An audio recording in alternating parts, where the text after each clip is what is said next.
राजस्थान की पावन धरती, जहां रेत की हर कण में इतिहास की गूंज सुनाई देती है, उसी भूमि पर स्थित है एक ऐसा मंदिर जो न केवल आस्था का केंद्र है, बल्कि रहस्यों और चमत्कारों का भंडार भी है। सीकर जिले में स्थित खाटू श्याम मंदिर, अपने खाटू श्याम के नाम के बारे में अवश्य सुना होगा। उन्हें हारे का सहारा कहा जाता है और 3 बाण के धारी रूप में पूजा जाता है। पर क्या आप जानते हैं कि यह मंदिर, जो प्रति वर्ष लाखों श्रद्धालुओं को अपनी ओर आकर्षित करता है, केवल भक्ति का स्थल नहीं बल्कि एक रहस्यमय कहानी का जीवंत परिणाम भी है। यह वही स्थान है जहां एक राक्षस जाति का प्राणी भगवान की उपाधि तक पहुंच गया। एक ऐसी कथा जो आपके रोंगटे खड़े कर देगी। आज हम आपको खाटू श्याम मंदिर की एक ऐसी अनसुनी यात्रा पर ले जाने वाले हैं, जहां हर कदम पर एक चमत्कार, हर दीवार पर एक कथा और हर कोने में एक रहस्य छिपा हुआ है। शायद आपने यह नहीं सुना होगा कि खाटू श्याम मंदिर की नींव एक ऐसी कहानी पर टिकी है जो महाभारत काल से जुड़ी हुई है। यह मंदिर केवल पत्थरों से बनी एक रचना नहीं, बल्कि यह भीष्म पितामह के वचन, एक वीर योद्धा की आत्मत्याग और श्री कृष्ण के आशीर्वाद का साक्षात प्रतीक है। लेकिन यह मंदिर केवल इस पौराणिक कथा से ही अद्भुत नहीं बनता, इसकी भव्यता और रहस्यमय घटनाएं इसे और अधिक अलौकिक बनाती है। मंदिर के गर्भगृह में स्थापित श्याम बाबा की प्रतिमा एक ऐसे कुएं से प्राप्त हुई थी जिसे आज श्याम कुंड कहा जाता है। इस कुंड के जल को अमृत तुल्य माना जाता है और मान्यता है कि इसका स्पर्श मात्र भी व्यक्ति के समस्त पापों को नाश कर देता है। लेकिन इस कुंड में पानी कहाँ से आता है, इसके बारे में कोई नहीं जानता। मंदिर में एक और अद्भुत परंपरा निभाई जाती है। यहाँ पर एक खास तरह का निशान चढ़ाया जाता है। यह कोई साधारण प्रतीक नहीं, बल्कि श्रद्धा, नियम और संयम का प्रतीक है। कहा जाता है कि जो भी भक्त यह निशान पूरे नियम और भक्ति भाव से चढ़ाता है, उसकी हर मनोकामना पूर्ण होती है। यहाँ तक कि कई भक्तों के अनुभव इस बात की गवाही देते हैं कि जिन इच्छाओं को उन्होंने वर्षों तक मन में संजोया, वे खाटू श्याम के दरबार में निशान चढ़ाने के बाद पूर्ण हुई। परंतु सवाल यह उठता है कि यह मात्र विश्वास है या इसके पीछे कोई भी अजात शक्ति। खाटू श्याम मंदिर का सबसे चौंकाने वाला रहस्य एक शिवलिंग से जुड़ा है, जो मंदिर से कुछ दूरी पर स्थित है। कहा जाता है जब मुगल शासक औरंगजेब ने इस शिवलिंग को नष्ट करने का प्रयास किया, तब कुछ ऐसे घटित हुआ जिसने उसकी आत्मा तक को झकझोर कर दिया। इतनी ही नहीं, खाटू श्याम मंदिर के दर्शन के दौरान एक अद्भुत दृश्य देखने को मिलता है। बाबा के दरबार में हजारों की संख्या में आने वाले श्रद्धालु अक्सर कहते हैं कि उन्होंने वहां कुछ ऐसा महसूस किया है जिसे शब्दों में बयान नहीं किया जा सकता। कोई कहता है कि बाबा ने उसे सपने में दर्शन दिए, तो कोई बताता है कि उसने वहां अपने जीवन की सबसे कठिन समस्या का हल पाया। और इन सब अनुभवों में एक बात समान है, एक रहस्यमय शक्ति जो खाटू श्याम मंदिर को केवल एक तीर्थ स्थल नहीं बल्कि एक अलौकिक अनुभव बना देती है। इस मंदिर की शक्तियों की गूंज केवल भारत में नहीं बल्कि विदेशों तक फैली है। अमेरिका, इंग्लैंड और ऑस्ट्रेलिया जैसे देशों में बसे भक्त भी प्रतिवर्ष खाटू श्याम जी की निशान यात्रा में भाग लेने भारत आते हैं। यह भक्ति की वह डोर है जो ना जाति देखती है, ना धर्म, ना देश। यह सिर्फ एक चीज की आवश्यकता है, सदा तो क्या अब तैयार है इस मंदिर के उन रहस्यों में पर्दा उठाने के लिए जो सदियों से छिपे हैं। यदि हाँ, तो जुड़िए हमारे साथ इस खास डॉक्यूमेंट्री वीडियो में, जहां हम आपको लेकर चलेंगे खाटू श्याम मंदिर की उन गलियों में जहां इतिहास, रहस्य और भक्ति एक साथ मिलते हैं। यह केवल एक यात्रा नहीं होगी, यह आपके विश्वास को एक नई दिशा देने वाली अनुभव यात्रा होगी, क्योंकि यह केवल एक मंदिर नहीं, एक चमत्कार है। खाटू श्याम का चमत्कार। चलिए अब बिना किसी देरी के आज के इस रहस्यमय और दिलचस्प डॉक्यूमेंट्री को शुरू करते हैं। दोस्तों, खाटू श्याम जी को भगवान श्री कृष्ण के कलयुगी अवतार के रूप में जाना जाता है। राजस्थान के सीकर जिले में स्थित श्याम बाबा के भव्य मंदिर में दर्शन के लिए हर दिन लाखों भक्त पहुंचते हैं। मान्यता है कि श्याम बाबा सभी की मनोकामनाएं पूरी करते हैं और पर्श से अर्श तक पहुंचा सकते हैं। बाबा श्याम का संबंध महाभारत काल से माना जाता है। यह पांडुपुत्र भीम के पुत्र थे। पौराणिक कथा के अनुसार खाटू श्याम जी की अपार शक्ति और क्षमता से प्रभावित होकर श्री कृष्ण ने इन्हें कलयुग में अपने नाम से पूजे जाने का वरदान दिया था। लेकिन यह वरदान किस स्थिति में दिया गया, इसके बारे में शायद ही आप जानते होंगे। हारे का सहारा खाटू श्याम हमारा, यह तो आपने अक्सर ही सुना होगा। लेकिन हारे का सहारा बनने के पीछे की कहानी से शायद ही आप परिचित होंगे। इन सभी सवालों के जवाब मिलेंगे आपको महाभारत की उस कथा में जो आपने नहीं सुनी होगी। तो आइए जानते हैं खाटू श्याम जी की इस पवित्र कथा के बारे में।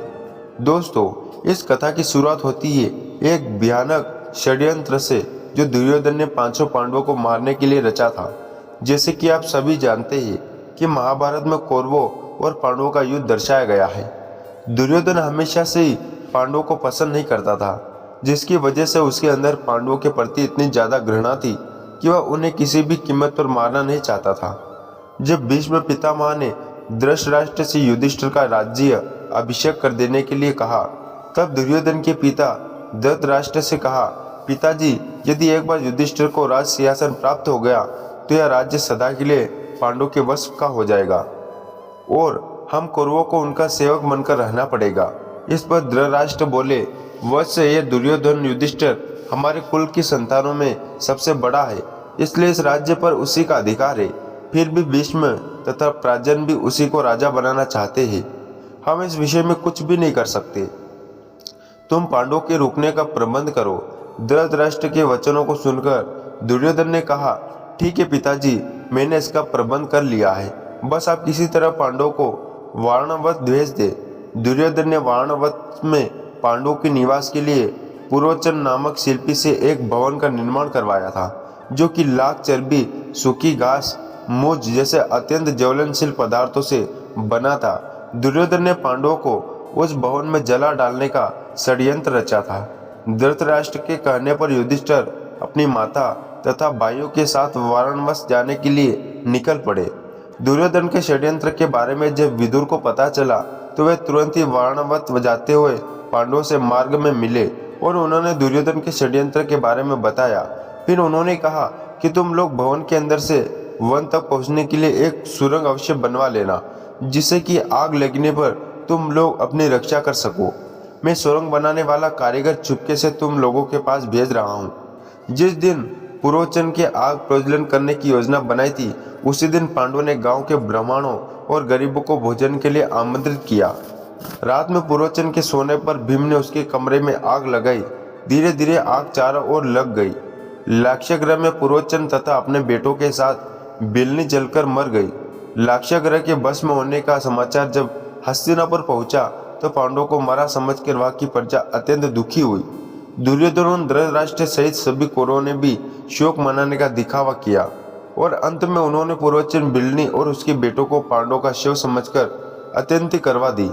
लाक्षागृह की सुरंग से निकलकर पांडव जिन हिडनी नदी किनारे पहुंच गए, जहां पर विदुर द्वारा भेजी गई एक नौका में सवार होकर वे नदी के उस पार पहुंच गए।